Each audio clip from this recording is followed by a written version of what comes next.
Hello friends, welcome back to my channel. So जैसे कि आप सबको पता है कि नर्सिंग में बहुत सारे असाइनमेंट्स बनाने होते हैं। सो आज से मैं नर्सिंग मैनेजमेंट एंड लीडरशिप, जो कि हम लोग का एक सब्जेक्ट होता है नर्सिंग में, उसमें क्या क्या असाइनमेंट्स बनाने होते हैं वो आज से मैं अपलोड करने जा रही हूँ। सो ये मेरा पहला जो वीडियो है ये नर्सिंग मैनेजमेंट एंड लीडरशिप का असाइनमेंट पे होने वाला है। सो सबसे पहले क्या है इसमें, job description of nursing faculty. मतलब जो नर्सिंग फैकल्टी है उनका जॉब डिस्क्रिप्शन क्या होता है, इस पर आपको एक असाइनमेंट बनाना होता है। तो देखते हैं कैसे हम लोग इस पे जो है असाइनमेंट बनाते हैं। तो सबसे पहले क्या है, ये हम लोग का फ्रंट पेज है। सबसे पहले आपको कॉलेज का नाम लिखना है, देन उसके बाद में सब्जेक्ट, जो भी आपका सब्जेक्ट होगा वो लिखना है।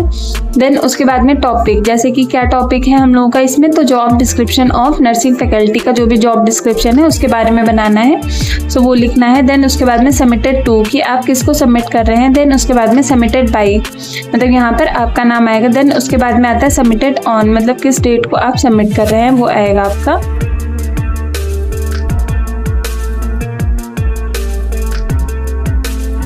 सो ये हम लोग का फ्रंट पेज के बाद में ये फर्स्ट पेज है हम लोग का, जिसमें क्या आएगा, job description of faculty of nursing educational institution. मतलब जो नर्सिंग इंस्टीट्यूशनल में जो भी फैकल्टी है उनका क्या क्या जॉब डिस्क्रिप्शन है उसके बारे में आपको जो है डिटेल में लिखना है। Then need for job description, मतलब जॉब डिस्क्रिप्शन की क्या नीड है उनको, वो उसके बारे में आप लिखेंगे।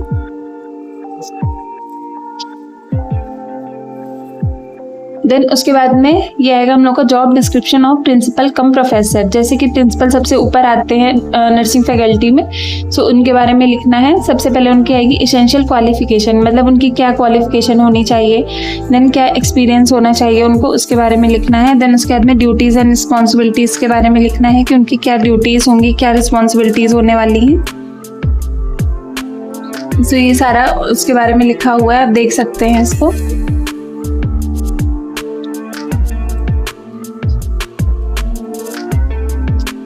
देन उसके बाद में job description of associate professor. सबसे पहले हम लोग के प्रिंसिपल आती है, देन प्रिंसिपल के बाद में आते हैं एसोसिएट प्रोफेसर। सो ये है job description of associate professor के बारे में। सो उनकी एसेंशियल क्वालिफिकेशन क्या होनी चाहिए, एक्सपीरियंस कितने साल का होना चाहिए वो लिखा है यहाँ पर। देन ड्यूटीज़ एंड रिस्पॉन्सिबिलिटीज़, उनकी क्या ड्यूटीज़ होने वाली हैं, क्या रिस्पॉन्सिबिलिटीज़ होती हैं उसके बारे में लिखना है। देन सेम ऐसे ही आएगा job description of tutor come clinical instructions, मतलब ट्यूटर्स का क्या। वैसे तो एसोसिएट प्रोफेसर के बाद में असिस्टेंट प्रोफेसर आता है, उनके बारे में भी लिखा हुआ है पीछे। देन उसके बाद में ट्यूटर आता है। सो इनकी एसेंशियल क्वालिफिकेशन क्या होती है, एक्सपीरियंस कितने साल का चाहिए होता है। देन ड्यूटीज़ एंड रिस्पॉन्सिबिलिटीज़ क्या होती हैं ट्यूटर कम क्लिनिकल इंस्ट्रक्टर्स की, तो वो इसमें लिखा हुआ है। तो जैसे कि आप देख सकते हैं। देन आएगा job description of assistant professor, मतलब जो असिस्टेंट प्रोफेसर होते हैं उनका क्या जॉब डिस्क्रिप्शन होता है। सो एसेंशियल क्वालिफिकेशन क्या होती है उनकी, एक्सपीरियंस कितने साल का चाहिए होता है, तो इसमें मिनिमम 3 साल का एक्सपीरियंस होना चाहिए, टीचिंग एक्सपीरियंस। देन उसके बाद में ड्यूटीज़ एंड रिस्पॉन्सिबिलिटीज़, क्या उनकी ड्यूटीज़ एंड रिस्पॉन्सिबिलिटीज़ होती हैं उसके बारे में लिखना है।